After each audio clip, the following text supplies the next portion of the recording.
labor market controls.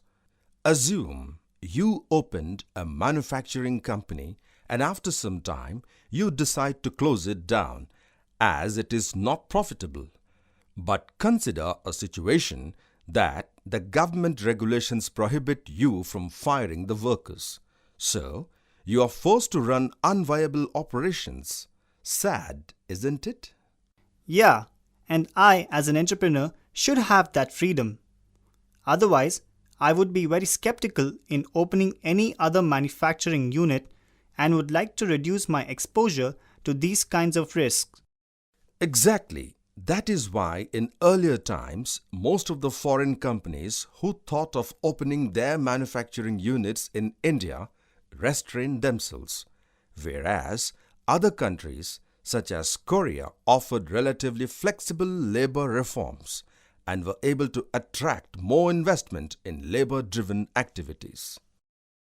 So, an important area which is still untouched by reforms thus far is the labor market. India's labor laws, which apply to all industrial units employing more than 100 persons, make it difficult for firms to either shed excess labor or to close down unviable units. Indian firms complain that labor market rigidities make it difficult to achieve the levels of efficiency and competitiveness needed to survive in the more competitive and more open economic environment.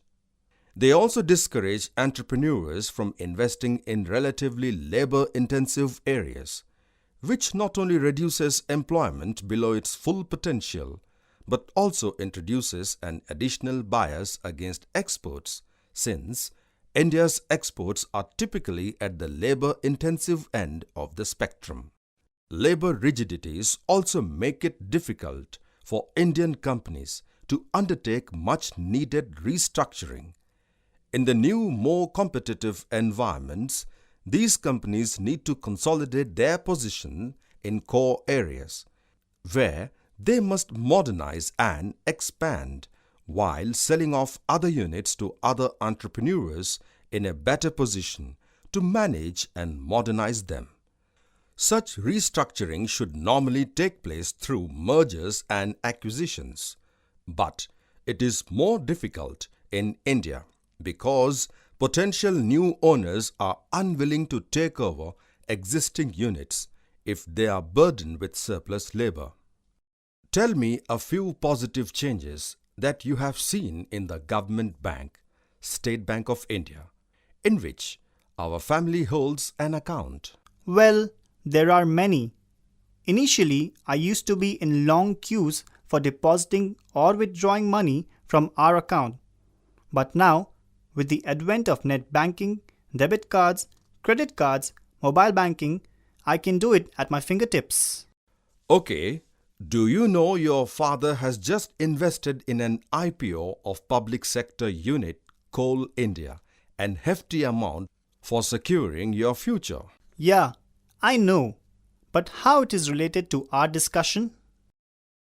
You know, Coal India has mobilized thousands of crores of rupees from this public offering, which they would be using in their expansion plans, in increasing the efficiency of operations, and hence in building more valuable, vibrant, and profitable company. Above mentioned two examples are clear representations of what reforming public sector can do for the benefits of economy.